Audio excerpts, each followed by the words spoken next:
दोस्तों, स्वागत है आपका हमारे चैनल आर के वर्मा में। दोस्तों, आज हम आपको अकबर और बीरबल के बिल्कुल नए किस्से सुनाएंगे। वीडियो को पूरा अवश्य देखें। एक अनोखा निमंत्रण, अकबर का गुस्सा। बादशाह अकबर अक्सर बीरबल के साथ अपना आपा खो देते थे। ऐसे ही एक अवसर पर उन्होंने बीरबल को शाही दरबार छोड़ने को और कभी वापस न लौटने को कहा।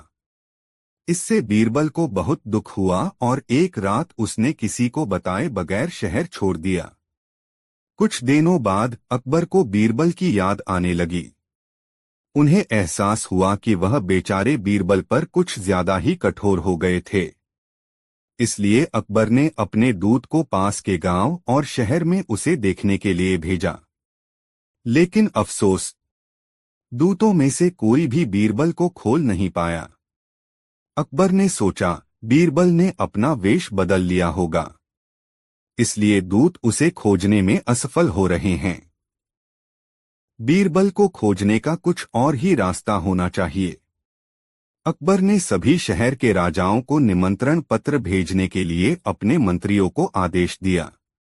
निमंत्रण पत्र पढ़ने में बहुत अजीब था। मेरे राज्य का समुद्र शादी करना चाहता है। आपके राज्य की सभी नदियां आदर सहित आमंत्रित हैं। शादी अगले सप्ताह होनी है, इसलिए कृपया उन्हें शीघ्र भेजें। सभी राजाओं को जब यह निमंत्रण मिला तो वे बहुत हैरान हुए। उन्हें समझ नहीं आ रहा था कि वे उत्तर में क्या लिखें। इसलिए उन्होंने निर्णय किया कि वे निमंत्रण का उत्तर नहीं देंगे और ऐसे नाटक करेंगे कि उन्हें निमंत्रण प्राप्त ही नहीं हुआ। लेकिन कुछ दिनों बाद बादशाह अकबर को एक राजा का जवाब मिला। उसमें लिखा था, आपके आमंत्रण के लिए बहुत बहुत धन्यवाद। हम शादी के लिए अपनी नंदियों को खुशी खुशी भेजना चाहते हैं, परंतु हमारी नदियों ने अनुरोध किया है कि समुद्र को उन्हें लेने के लिए आधे रास्ते आना होगा। यहाँ जवाब पढ़कर अकबर बाबूत देर तक बहुत जोर से हंसने लगे। फिर वह बीरबल को वापस आने का अनुरोध करने के लिए अपने सैनिकों के साथ उस राजा के शहर गए। अकबर ने सही अनुमान लगाया था। दरअसल बीरबल उसी राजा के साथ रह रहा था जिसने जवाब भेजा था। अकबर जब बीरबल से मिले तो बहुत खुश हुए। उन्होंने कहा, मैं आपको चोटें पहुंचाने के लिए माफी चाहता हूं।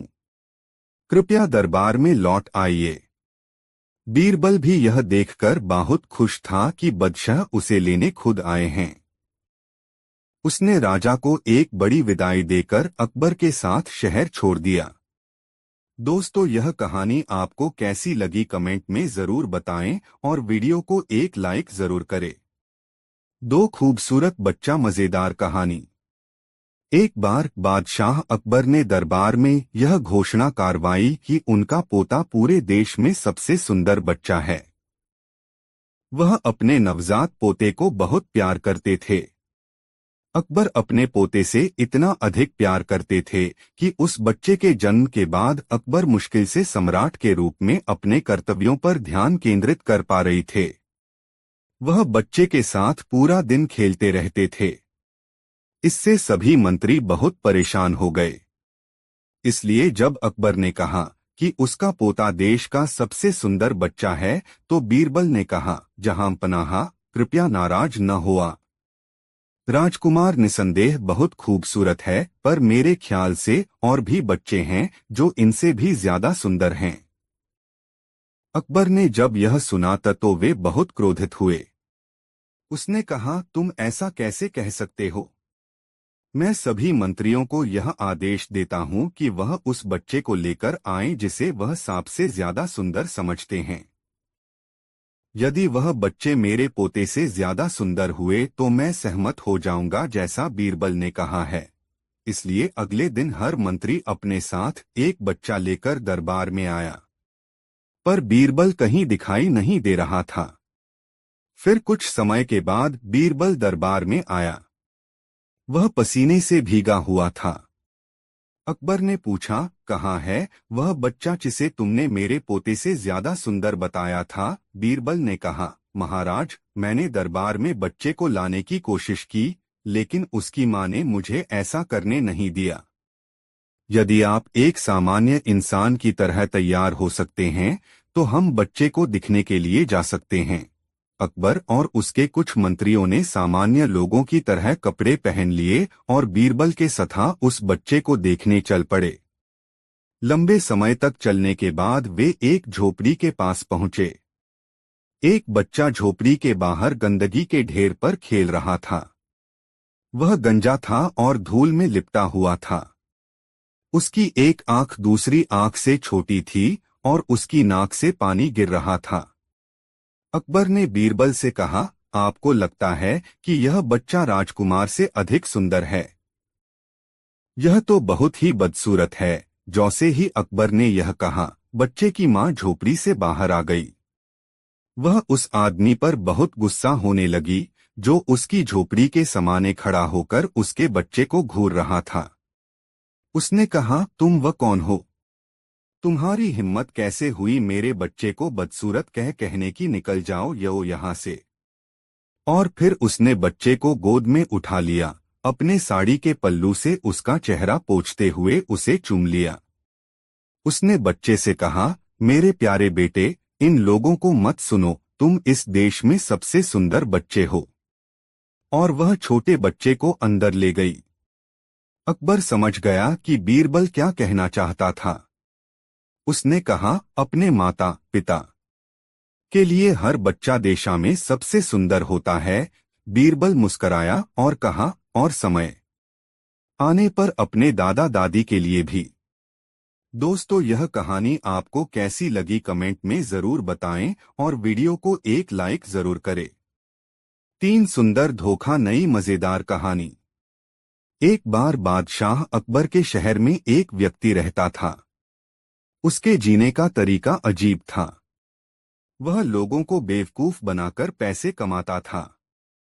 एक बार वह बाजार में एक बहुत अमीर व्यापारी से मिला जो बाहरी देश से आया हुआ था। वह इस शहर में नया था, इसलिए जब धोखेबाज ने उसे अपने घर रात के भोजन के लिए आमंत्रित किया तो व्यापारी ने इस उम्मीद से आमंत्रण स्वीकार कर लिया कि इस नए शहर में उसके नए दोस्त बन जाएंगे। उस रात उन्होंने लाजवाब खाना खाया और बहुत देर तक बातें की। फिर व्यापारी और मेजबान सोने के लिए बिस्तर पर चले गए। अगली सुबह धोखेबाज ने व्यापारी से कहा, मैंने रात को आपको खाने पर आमंत्रित किया और एक अच्छे मेजबान की भूमिका निभाई। इस बात के लिए आप मुझे कैसे भुगतान करेंगे? व्यापारी पूरी तरह भ्रमित था। उसने कहा, मैं नहीं जानता कि तुम किस बारे में बात कर रहे हो। धोखेबाज बोला, आपने मेरा हीरा चोरी कर लिया है। मैं उसे वापस चाहता हूँ। व्यापारी ने कहा, मित्र, मैं नहीं जानता कि तुम किस हीरे की बात कर रहे हो। मुझे बिल्कुल पता नहीं है। उन दोनों में लड़ाई शुरू हो गई। आखिरकार वे दोनों इसके समाधान के लिए अदालत में जाने को तैयार हो गए। बादशाह अकबर दोनों की कहानी सुनकर हैरान हो गए। उन्होंने बीरबल को यह मामला सुलझाने को कहा। धोखेबाज ने कहा, महाराज, मेरे पास गवाह है जिसने व्यापारी को हीरा चोरी करते हुए देखा है। बीरबल ने कहा, अपने गवाहों को बुलाओ, मैं इस बारे में उनसे कुछ पूछना चाहूंगा। एक नाई और दर्जी धोखेबाज के गवाह थे। बीरबल ने दोनों को अलग अलग कमरों में बैठा दिया। फिर उन्होंने मिट्टी का ढेर देकर हीरे के आकार के रूप में करने को कहा। नाई ने अपने जीवन में कभी हीरा नहीं देखा था। उसके पिता ने उसे बताया था कि नाई का हीरा उसका उस्तरा होता है, इसलिए उसने मिट्टी को उस्तरों की तरह आकार दे दिया। दर्जी की मां ने भी कहा था कि दर्जी का हीरा उसकी सुई होती है, इसलिए उसने मिटूटी को सुई की तरह आकार दे दिया। जब बीरबल ने देखा कि दोनों गवाहों ने क्या बनाया है तो वह बोला, जहांपना, इन दोनों में से किसी ने भी हीरा नहीं देखा है, तो कैसे इन दोनों ने व्यापारी को हीरा चोरी करते हुए देखा है? यह कहानी झूठी है। व्यापारी निर्दोष है। यह साबित होता है कि धोखेबाज ने नाई और दर्जी को झूठे गवाह बनने के लिए रिश्वत दी है। व्यापारी खुशी से वापस अपने घर चला गया, जबकि धोखेबाज को कैदखान में डाला दिया गया। दोस्तों, यह कहानी आपको कैसी लगी कमेंट में जरूर बताएं। चार कंजूस व्यापारी बहुत मजेदार कहानी। अकबर के राज्य में हरिनाथ नाम का एक व्यक्ति रहता था। हरिनाथ एक प्रतिभाशाली चित्रकार था। वह चित्र बनाकर अपना जीवन व्यतीत करता था। क्योंकि वह चित्रकारी में बहुत अच्छा था, इसलिए वह पूरे राज्य में प्रसिद्ध था। दूर दराज के क्षेत्रों के अमीर लोग उससे अपना चित्र बनाने का आग्रह करते थे। हरिनाथ एक चित्र बनाने में बहुत समय लगाता था, क्योंकि वह पहले उसकी पूरी जानकारी इकट्ठी करता था और इसी कारण उसके चित्र जीवित प्रतीत होते थे। परंतु वह बहुत पैसे नहीं कमा पाता था और कमाया हुआ अधिकतर धन चित्र बनाने के लिए कच्चे माल की खरीद में खर्च हो जाता था। एक दिन एक अमीर व्यापारी ने हरिनाथ को एक चित्र बनाने के लिए आमंत्रित किया। हरिनाथ इस उम्मीद से व्यापारी के घर गया कि यह उसे उसके काम के 8-6 पैसे दे देगा। वह कुछ दिनों के लिए वहां रुका और उसने व्यापारी को अपनी चित्रकारी से संतुष्ट करने के लिए कड़ी मेहनत की। किंतु व्यापारी एक कंजूस व्यक्ति था। जब कुछ दिनों की कड़ी मेहनत के बाद चित्र पूरा हो गया, तब हरिनाथ उसे व्यापारी के पास ले गया। कंजूस व्यापारी ने मन में सोचा, यह चित्र तो वास्तव में बहुत अच्छा है, किंतु यदि मैंने इसकी सुंदरता की तारीफ करी तो मुझे हरिनाथ को सोने के सिक्के अदा करने होंगे। इसलिए व्यापारी ने चित्र में गलतियां ढूंढनी शुरू कर दी। उसने कहा, तुमने इसमें मेरे बाल सफेद कर दिए और मुझे ऐसा दिखा दिया कि मैं बूढ़ा हो गया हूं। मैं इसका भुगतान नहीं करूंगा। हरिनाथ हैरान रह गया। वह नहीं जानता था कि व्यापारी उसे चित्रकारी के पैसे नहीं देना चाहता था, इसलिए चित्र में गलतियां ढूंढ रहा है। हरिनाथ ने कहा, मेरे मालिक, यदि आप चाहें तो मैं यह चित्र दोबारा बना देता हूं। इसलिए उसने सफेद बालों को ढक दिया। किंतु व्यापारी ने जब दोबारा बने चित्र को देखा तो वह उसमें और गलतियां निकालने लगा। उसने कहा, इसमें तो मेरी एक आंख दूसरी आंख से छोटी है। मैं तुम्हें इस बकवास चित्र के लिए कोई भुगतान नहीं करूंगा। हरिनाथ ने फिर से चित्र को सुधारने की पेशकश की। चित्र बनाने के लिए कुछ समय मांगकर वहां से चला गया। हर बार हरिनाथ व्यापारी के पास चित्र लेकर जाता, परंतु वह उसमें और गलतियां दिखाने लगता। अंत में जब हरिनाथ व्यापारी से थक गया, तब वह बीरबल के पास सहायता मांगने गया। बीरबल ने हरिनाथ से कहा कि वह व्यापारी को बीरबल के घर आने के लिए निमंत्रण दे आए। व्यापारी के घर आने पर बीरबल ने व्यापारी से कहा, यह आदमी कहता है कि इसने जैसा तुम चाहते थे वैसा जीवंत चित्र बनाकर दिया है, किंतु वह तुम्हें पसंद नहीं आया। व्यापारी ने कहा, सही कहा मेरे प्रभु, यह चित्र कहीं से भी मेरे जैसा नहीं लगता। बीरबल ने हरिनाथ से कहा, ठीक है हरिनाथा, तुम इस आदमी का दूसरा चित्र बनाओ जैसे कि तुमको पसंद हो।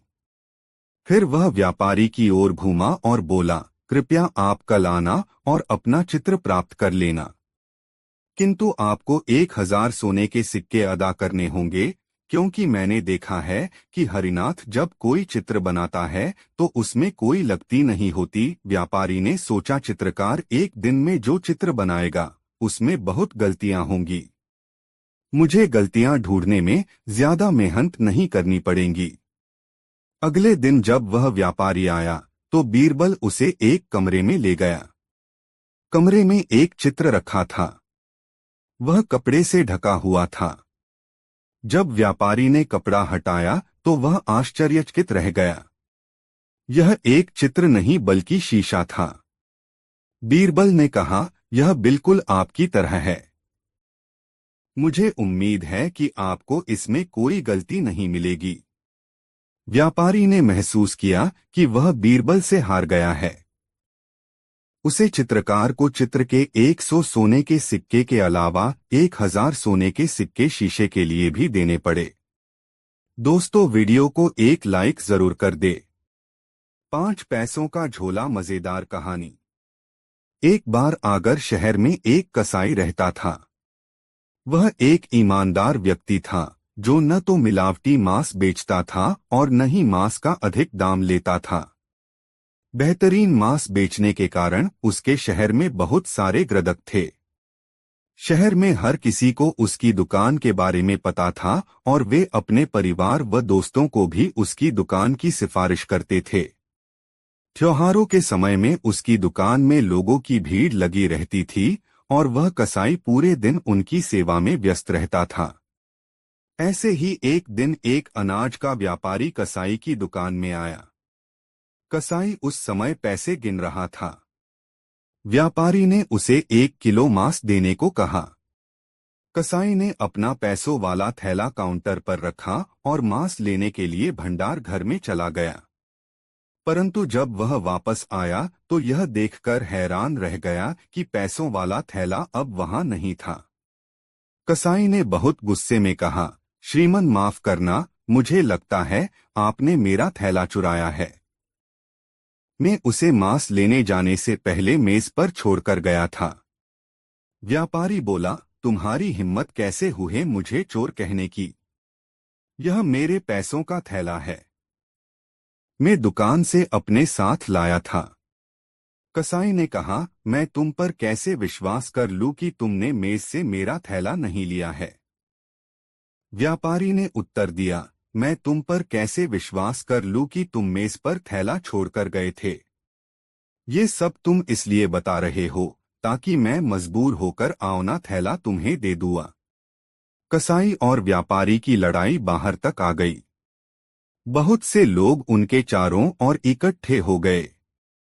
आखिरकार किसी ने उन्हें बीरबल के पास जाने का सुझाव यह कहकर दिया कि उसके पास इस समस्या का हल मिल जाएगा। इसलिए व्यापारी और कसाई बीरबल के पास गए। बीरबल ने ध्यान से पैसे को जांचा परखा। फिर उसने व्यापारी से कहा, क्या तुम खून का व्यापार करते हो? व्यापारी हैरान था। उसने कहा, नहीं श्रीमान, मैं तो अनाज का व्यापार करता हूँ। मैं बहुत ज्यादा खून देखकर डर जाता हूँ और मुझे चक्कर आने लगते हैं। मैं इससे जितना ज्यादा हो सके दूर रहने की कोशिश करता हूँ। बीरबल मुस्कराया और उसने थैला कसाई के हाथों में रख दिया। बीरबल ने कहा, थैले पर खून के धब्बे हैं। कुछ सिक्कों पर भी खून के धब्बे लगे हुए हैं। अगर आपको खून से इतना ही डर लगता है तो यह बैग आपका नहीं हो सकता है। व्यापारी को चोरी के लिए दंड दिया गया। कसाई ने बीरबल को धन्यवाद किया और खुशी खुशी अपनी दुकान की चल दिया। दोस्तों, वीडियो को एक लाइक जरूर कर दे। 6 उपहार का बंटवारा। बहुत प्यारी कहानी। यह पुस्तक रिक्वेस्ट होल्डर से अनुरोधित है। बादशाह अकबर को विद्वान और प्रतिभाशाली पुरुषों को अपने दरबार में रखने का बहुत शौक था। जब भी कोई प्रतिभाशाली व्यक्ति उसके राज्य में आता तो वह उसे अपने मंत्रियों में शामिल कर लेते थे। अकबर का दरबार गुणी व बुद्धिमान लोगों से भरा हुआ था। इनमें से 9 लोग अकबर के दरबार में नवरत्नों के रूप में जाने जाते थे। वे असाधारण प्रतिभाशाली और अपने अपने क्षेत्र में निपुण थे। उन्हीं दिनों महेशदास नाम का एक युवका अकबर के राज्य में एक छोटे से गांव में रहता था। उसने अपने पूरा जीवन इसी गांव में व्यतीत किया था। अब वह दुनिया की यात्रा करना चाहता था। उसने बादशाह के महल व बड़े नगरों के बारे में बहुत सारी कहानियां सुनी थीं। उसे यहाँ घूमना रोमांचक लग रहा था। उसने निश्चय किया कि वह बादशाह के दरबार में जाएगा और वहां नौकरी पाने की कोशिश करेगा। वह बहुत भीड़ वाले बाजारों व नगरों से होकर गुजरा और अंत में शहर पहुंच गया। महेशदास महल के दरवाजे के पास तक तो पहुंच गया, किंतु अंदर प्रवेश नहीं कर सका। द्वारपाल ने उसे पकड़ लिया। उसने पूछा, आप कहाँ जाने की सोच रहे हो? महेशदास ने उत्तर दिया, मैं बादशाह को देखने जा रहा हूँ। द्वारपाल ने जोर से हंसकर कहा, मुझे लगता है उन्होंने तुम्हें व्यक्तिगत रूप से अपने भोजन कक्ष में रात के खाने के लिए आमंत्रित किया है। महेशदास शांत रहा। द्वारपाल ने पुनः कहा, तुम्हारे लिए बादशाह को देखना संभव नहीं है, वह बहुत ही व्यस्त हैं। मुझे बादशाह का आदेश है कि किसी को भी अंदर नहीं जाने दिया जाए।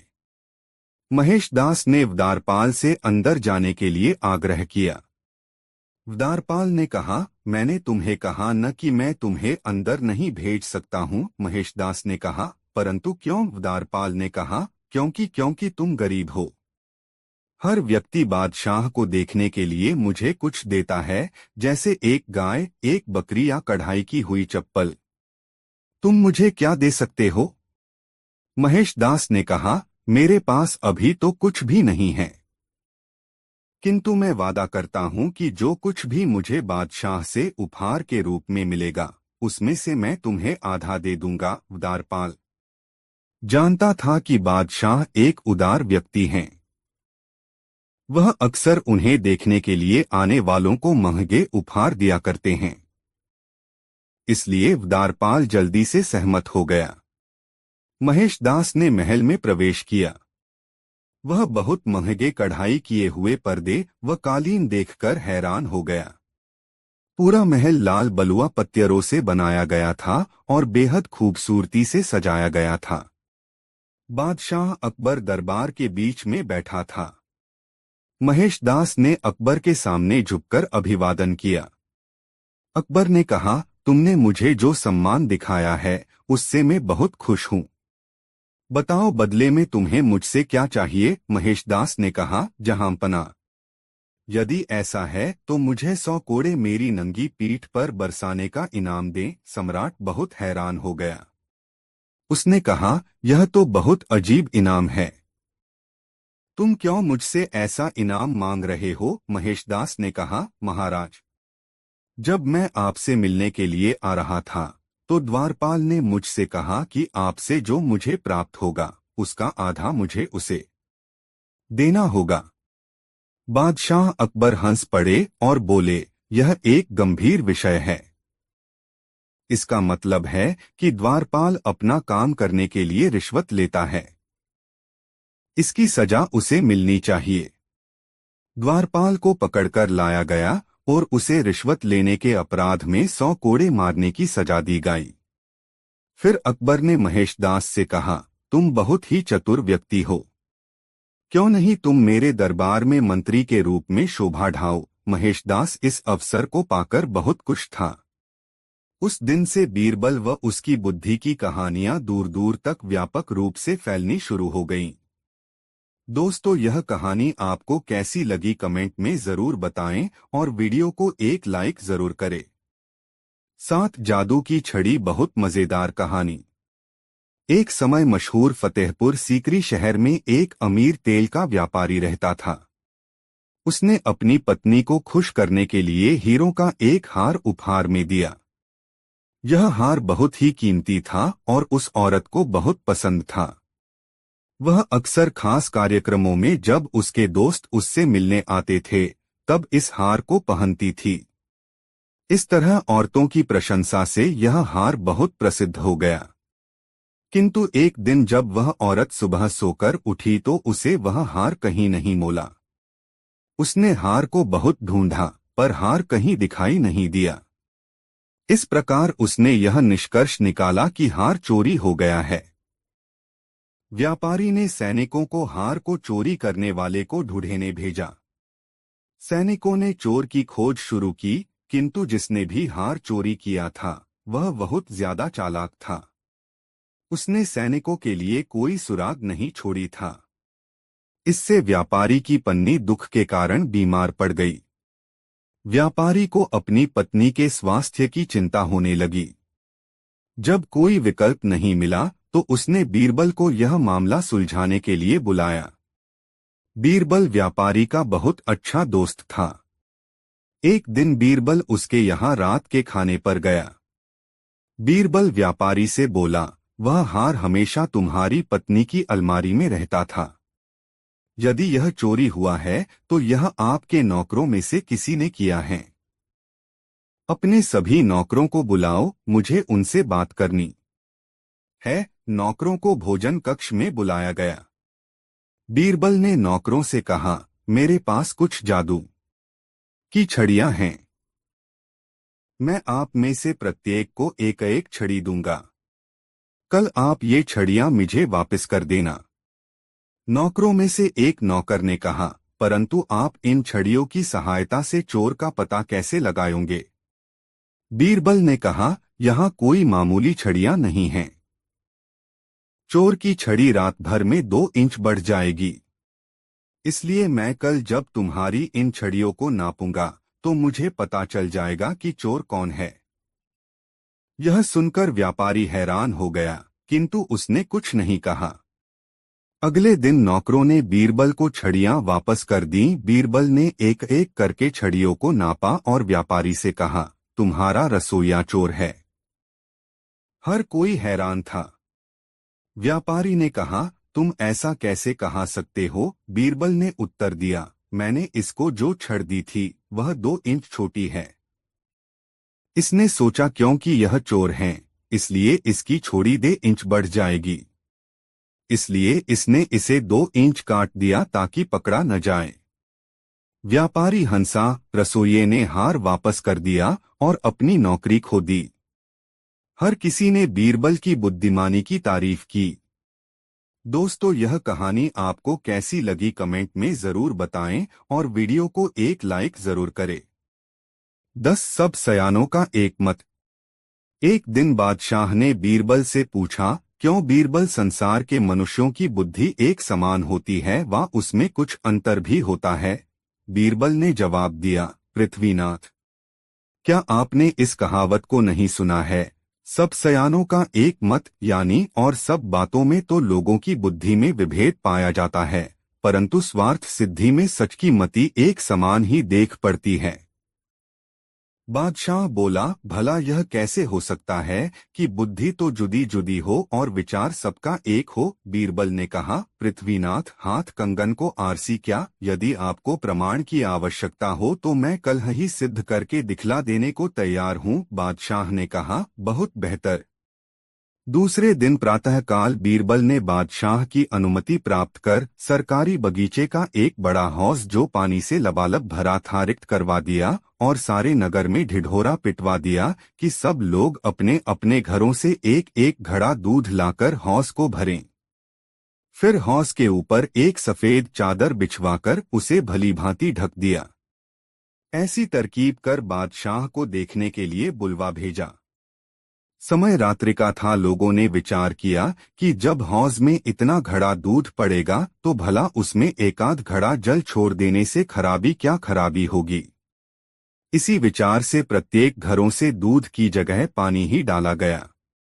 अंधेरी रात में किसी को भी न सूझा कि हौज में सभी लोग पानी ही छोड़ रहे हैं।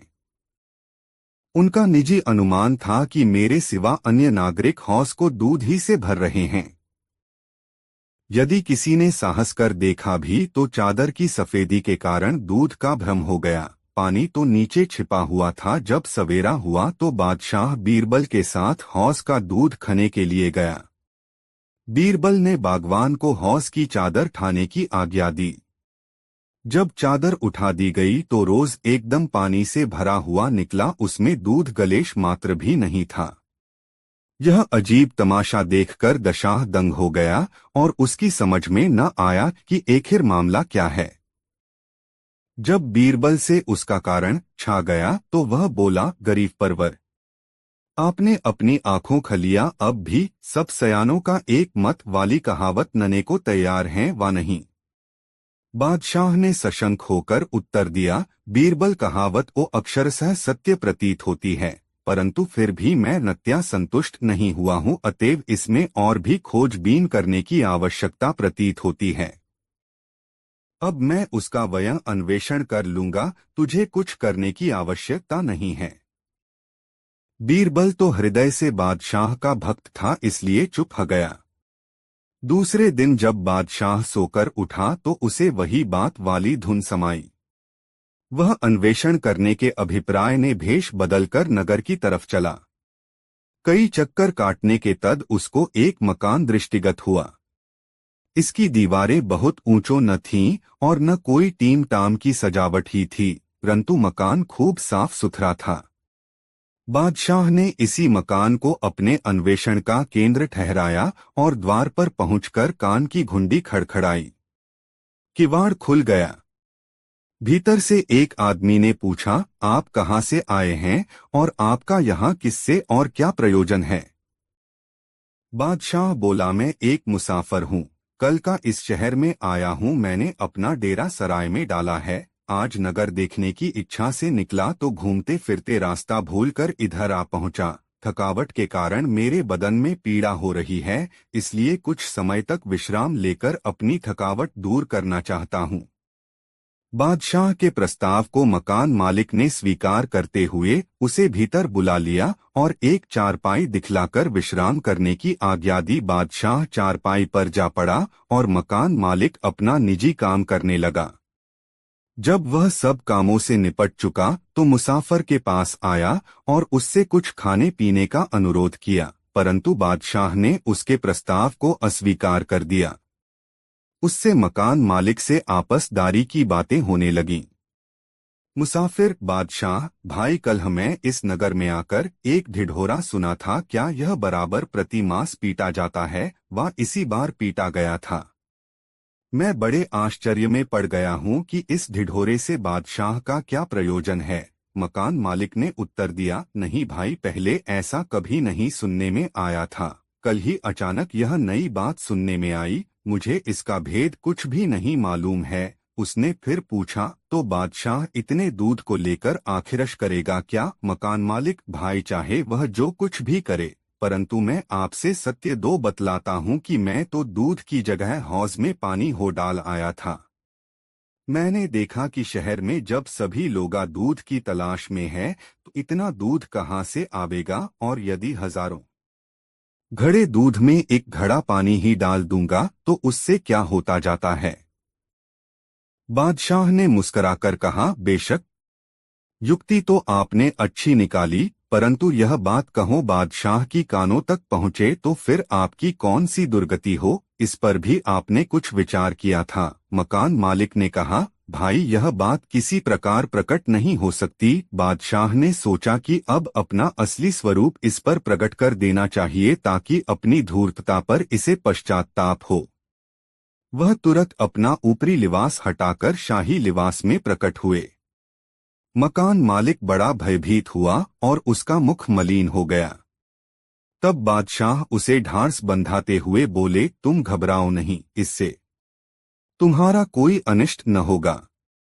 फिर असल बात तो यह है कि आपने अपने मूत्र से ही अपना दोष स्वीकार किया है। सुनो, मैं यहाँ किसो अपराधी को दंड देने के अभिप्राय से नहीं आया हूँ, केवल मुझे झूठ सच की जांच करनी थी। जो मैं शाही लिबास में आया होता तो यह बात मुझे न मालूम होती। इस प्रकार उस मकानदार को निर्भय कर बादशाह अपने चेहरे को फिर नकली लिबास में ढक लिया और उससे विदा हो एक दूसरे धनी के घर जा पहुँचे। यह धनी अपनी दयालुता के कारण सारे नगर में विख्यात हो रहा था। बादशाह ने उससे भी अपनी वही पहली युक्ति निकाली, यानी अपने को बहुत थका मांदा बतलाकर थोड़ी देर के लिए आश्रय मांगा। वह रईस बादशाह की थकावट सुन दद्याद्र होकर बोला, मियाँ मुसाफिर, यह घर आपका ही है, आप सानंद जितनी देर जी चाहे विश्राम कर लो। वह सामने कई चारपाइयाँ पड़ी हुई हैं, वहां पर आपको सब प्रकार का सुपास मिलेगा। बादशाह ने कहा, महाशय जी, मैं अपने भार से आपको दबाने नहीं आया हूँ, बल्कि थोड़ी थकावट मिटाकर राही हो जाऊंगा। फिर उन दोनों में देशकाल की बातें छिड़ी। बातों दो में फंसाकर बादशाह ने फिर उससे वही बात छेड़ी। तब रईस बोला, भाई, किफायत सभी को पसंद है। दूसरे लोगों ने चाहे भले ही दूध डाला हो, परंतु मैंने तो पानी ही डाला है। बादशाह ने कहा, परंतु इस पर आपने आगा पीछा का विचार नहीं किया, नहीं तो दूध की जगह पानी न डालते।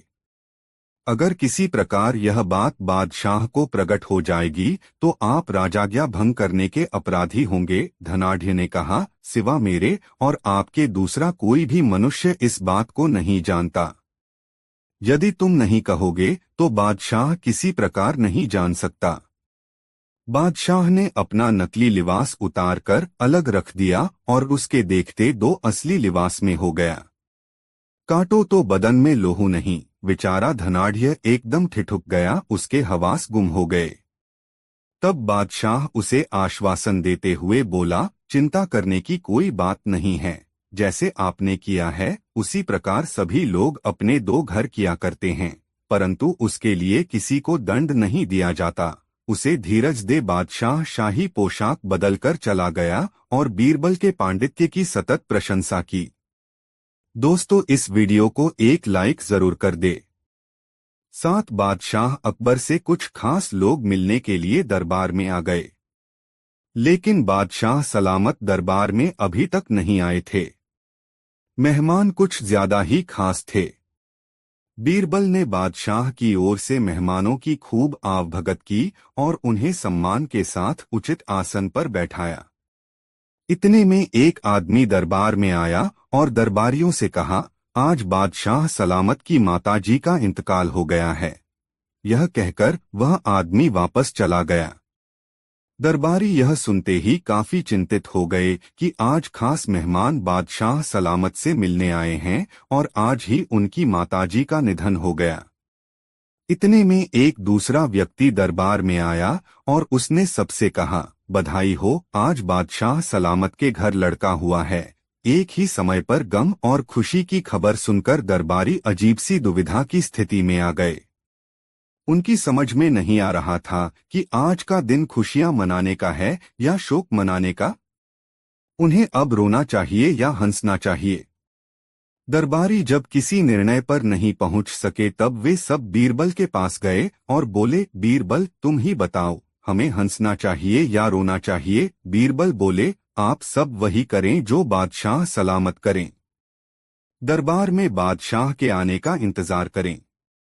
यदि जहां पनाह रोते हुए दरबार में आएं तो आप सब भी रोएं, और हंसते हुए आएं तो आप सब भी हंसें। बीरबल के सुझाव को सब दरबारियों ने सहर्ष स्वीकार कर लिया और सबने ही बीरबल की इस चतुराई की तारीफ की। दोस्तों, वीडियो को एक लाइक जरूर कर दे। 8 एक बार तुर्किस्तान के बादशाह को बादशाह अकबर की बुद्धि की परीक्षा लेने का विचार आया। उसने एक दूत को पत्र देकर सिपाहियों के साथ दिल्ली भेज दिया। पत्र का मजमून इस प्रकार था, बादशाह अकबर, मुझे सुनने में आया है कि आपके देश में कोई ऐसा वृक्ष है जिसके पत्ते खाने से मनुष्य की आयु बढ़ जाती है। यदि यह बात सच है तो मेरे लिए उस पेड़ के थोड़े से पत्ते अवश्य भिजवाएं। बादशाह अकबर उस पत्र को पढ़कर विचारमग्न हो गए। कुछ देर तक वह बीरबल से रायमशविरा करते रहे। फिर उन्होंने सिपाहियों सहित उस दूत को एक सुदृढ़ किले में कैद करवा दिया। दूत और सिपाहियों को कैद हुए कई दिन बीत गए। एक दिन बादशाह अकबर बीरबल को साथ लेकर उन कैदियों को देखने गए। बादशाह अकबर को देखकर कैदियों को अपने मुक्त होने की आशा बंधी, परंतु यह बात निर्मूल थी। बादशाह अकबर उनके पास पहुंचकर बोले, तुम्हारा बादशाह जिस वस्तु को चाहता है वह मैं तब तक उसे नहीं दे सकूंगा जब तक कि इस सुदृढ़ किले की एक दो ईंट न ढह जाए। उसी समय तुम लोग भी रिहा किए जाओगे। खाने पीने की तुम्हें कोई तकलीफ नहीं होगी। मैंने उसका प्रबंध करा दिया है। इतना कहकर बादशाह अकबर चले गए, परंतु कैदियों की चिंता अधिक बढ़ गई। वे अपने मुक्त होने का उपाय सोचने लगे। कुछ देर तक कैदी विचार विमर्श में डूबे रहे। अंत में वे ईश्वर की वंदना करने लगे, या खुदा, क्या हम इस बंधन से मुक्त नहीं किए जाएंगे? क्या हमारा जन्म इस किले में बंद रहकर दुख भोगने के लिए हुआ है? आप तो बड़े रहमदिल हैं। हम बेगुनाहों पर भी कृपा कीजिए। इस प्रकार वे नित्य प्रार्थना करने लगे। ईश्वर की दयालुता प्रसिद्ध है। एक दिन बड़े जोरों का भूकंप आया और किले का कुछ भाग भूकंप के कारण धराशायी हो गया। सामने का पर्वत भी टूटकर चकनाचूर हो गया। इस घटना के पश्चात दूत ने बादशाह के पास किला टूटने की सूचना भेजी। बादशाह अकबर को अपनी कही हुई बात याद आ गई। इसलिए वह दूत और उसके साथियों को दरबार में बुलाकर बोले, आपको अपने बादशाह का सवाल पता ही होगा और अब उसका उत्तर भी तुमने समझ लिया है।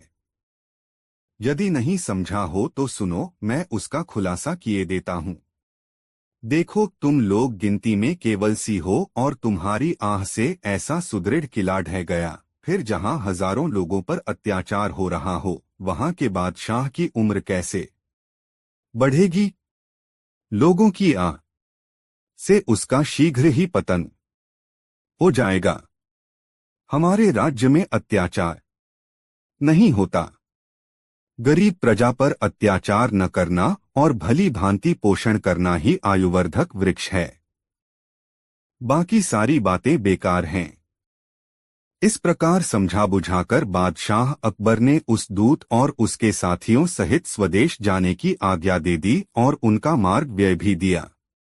तुर्किस्तान पहुंचकर उन्होंने दिल्ली की सारी बातें अपने बादशाह को समझाई। बादशाह अकबर की बातों से शिक्षा लेकर वह बादशाह और उसके दरबारी उनकी भूरी भूरी प्रशंसा करने लगे। सच है, लोगों की दुआओं से ही इंसान फलता फूलता है, फिर चाहे वह बादशाह हो या फकीर। दोस्तों, वीडियो कैसा लगा कमेंट में जरूर बताएं और वीडियो को एक लाइक जरूर कर दे। 8 हाजिर जवाब बीरबल मजेदार कहानी। एक बूढ़ी स्त्री अपनी विधवा बहू के साथ बीरबल से मिली। उसका बेटा सेना में था और कुछ रोज पहले ही एक लड़ाई में शहीद हो गया था। बुढ़िया उनसे हाथ जोड़कर बोली, सुना है कि शहंशाह अकबर आपकी बात मानते हैं। बेटे के शहीद हो जाने के बाद हम सास बहू बेसहारा हो गई हैं। हमारी कुछ मदद करें। बीरबल ने बुढ़िया को ढांढस बंधाते हुए कहा, आप चिंता न करें, हमारे शहंशाह बड़े ही दयालु हैं। वे आपकी मदद जरूर ही करेंगे। मैं जैसा कहता हूं बस वैसा ही आप करती जाएं। बीरबल के मुख से इतनी बातें सुनकर बुढ़िया अपने घर को लौट गई। दूसरे दिन वह बुढ़िया अपनी बहू को लेकर दरबार में हाजिर हुई। उसने शहंशाह अकबर से विनती की और अपने शहीद बेटे की तलवार भी उनके सामने रख दी। फिर बोली, शहंशाहों के शहंशाह, मेरे बेटे ने युद्ध से कभी मुंह नहीं मोड़ा। यह वही तलवार है जिससे उसने बहुत सारे युद्ध लड़े। इस तलवार को आप अपने शस्त्रागार में सम्मान के साथ रखें। बादशाह अकबर ने उस तलवार को ध्यान से देखा। वह तलवार बहुत पुरानी थी और उसमें जंग भी लगी थी। बादशाह ने मन ही मन सोचा, इस तलवार का क्या मोल। उन्होंने एक सैनिक को हुक्म दिया, यह तलवार इस स्त्री को दे दी जाए और सोने की 5 मोहरें भी। बीरबल को यह सुनकर बड़ा ही आश्चर्य हुआ। वह शहंशाह से बोले, जहांपनाह, क्या मैं इस तलवार को देख सकता हूँ? बादशाह के हाँ कहते ही बीरबल ने तलवार उठा ली और उसे ध्यान से देखा, फिर चुपचाप खड़े हो गए। शहंशाह अकबर ने बीरबल को देखते हुए पूछा, बीरबल, इस तलवार में ऐसी क्या बात है कि तुमने इसे इतने गौर से देखा और चुपचाप खड़े हो गए? बीरबल बोले, जहांपनाह, मुझे पूरा विश्वास था कि यह तलवार सोने की बन जाएगी।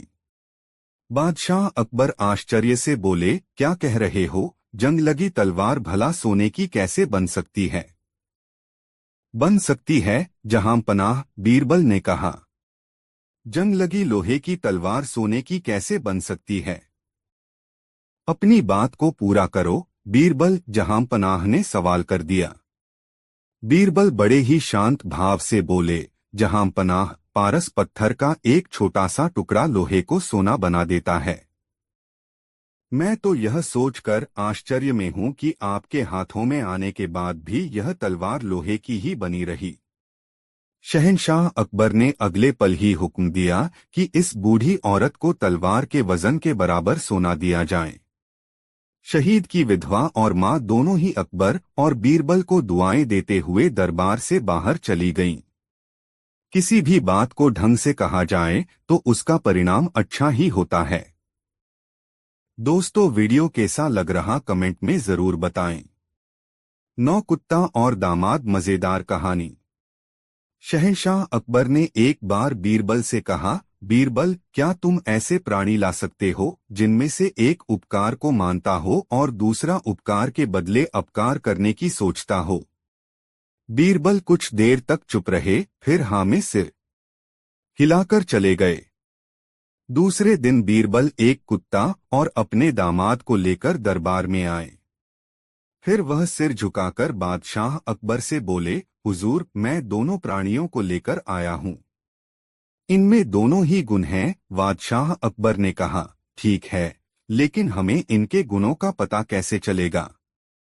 बीरबल बोले, जहांपनाह, यह कुत्ता है। केवल रोटी का एक टुकड़ा खाकर मरते दम तक अपने स्वामी की रखवाली करता है। इसे डंडे से पीटकर मालिक घर से भगा देता है, तब भी यह बुलाने पर भागा भागा चला आता है और उसी ईमानदारी के साथ मालिक को हर खतरे से बचाता है। बीरबल यह कहकर चुप हो गए। शहंशाह अकबर बोले, और दूसरा प्राणी? बीरबल थमती आवाज में बोले, हुजूर, यह मेरा दामाद है। इसका स्वभाव ऐसा है कि लड़की का पिता अपना सब कुछ इसे क्यों न दे दे और स्वयं फकीर ही क्यों न बन जाए, फिर भी इसे चैन नहीं मिलता। अकबर बीरबल की बातें सुनकर क्रोधित हो गए और दामाद को गुस्से से घूरते हुए कहा, ले जाओ, दामाद को सूली पर लटका दो और कुत्ते को दूध पिलाओ। बादशाह का हुक्म सुनते ही बीरबल का पसीना छूट गया। वह सिर झुकाकर नम्र स्वर में बोले, हुजूर, मेरी बात को समझें। मैंने जो भी कुछ कहा वह केवल अपने दामाद के लिए नहीं कहा, मैंने तो दुनिया के सारे दामादों की बात कही है। जहांपनाह, क्या मेरे दामाद को ही दंडित करना उचित होगा? आप भी तो किसी के दामाद हैं, या यहाँ पर जितने भी लोग हैं वे सब किसी न किसी के तो दामाद हैं ही। बादशाह अकबर अचानक ही सहम गए और उन्होंने अपना हुक्म वापस ले लिया। दोस्तों, वीडियो को एक लाइक जरूर कर दे। 10 बेईमान न्यायाधीश बहुत मजेदार कहानी। अकबर का राज्य बहुत ही बड़ा था, इसलिए उसने शहर में लोगों की विभिन्न समस्याओं का समाधान करने के लिए अनेक न्यायाधीशों की नियुक्ति की। एक दिन एक औरत सोने के सिक्के के थैले के साथ एक न्यायाधीश के पास जाकर बोली, श्रीमान, यह मेरे जीवन की जमा पूंजी है। मैं तीर्थ यात्रा पर जा रही हूँ और अपने साथ यह मेरे जीवन की जमा पूंजी है। मैं तीर्थ यात्रा पर जा रही हूँ और अपने साथ इतना पैसा नहीं ले जा सकती। कृपया जब तक मैं वापस नहीं आती तब तक यह थैला आप अपने साथ सुरक्षित रख लें। न्यायाधीश ने थैला अपने पास रख लिया। महिला उसने विदा लेकर तीर्थ यात्रा पर चली गई।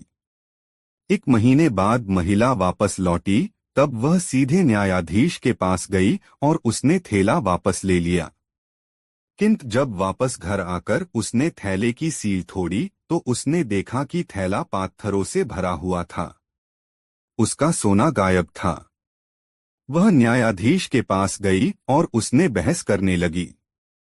न्यायाधीश ने कहा, दृष्ट औरत, तुमने खुद थैले में पाथर भरे थे और अब मुझे भुगतान करने को कह रही हो। औरत के पास कोई और रास्ता नहीं था। वह न्याय के लिए बादशाह की अदालत में गई। अकबर ने जब कहानी सुनी तो वह बहुत हैरान हुआ। न्यायाधीश एक पुराना और शक्तिशाली आदमी था। अकबर बिना गवाहों के उसे दंड नहीं दे सकता था। इसलिए उसने बीरबल को बुलाया और उसे सब कुछ बताया। बीरबल ने कुछ देर सोचा और फिर उसने अकबर से कहा, जहांपनाह, आज सोने से पहले आप अपने बिस्तर की चादर को देखना। मैं इस मामले को कल हल कर लूंगा। अगले दिन अकबर ने बीरबल को कहा, मैंने वैसा ही किया जैसा तुमने मुझसे कहा था।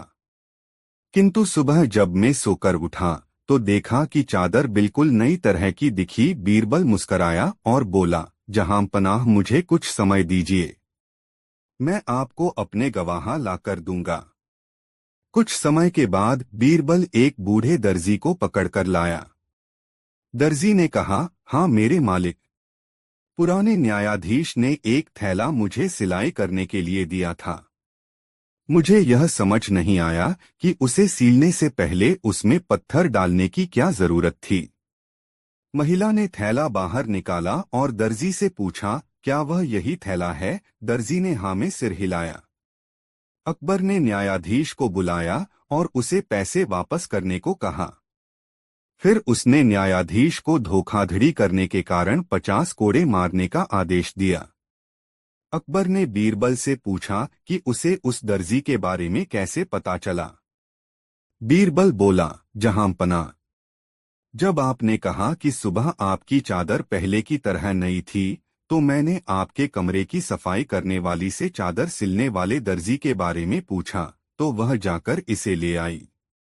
मुझे पता चला कि इस शहर में एक बूढ़ा दर्जी है जो सिलाई करता है और चीजों को पहले की तरह नई बना देता है।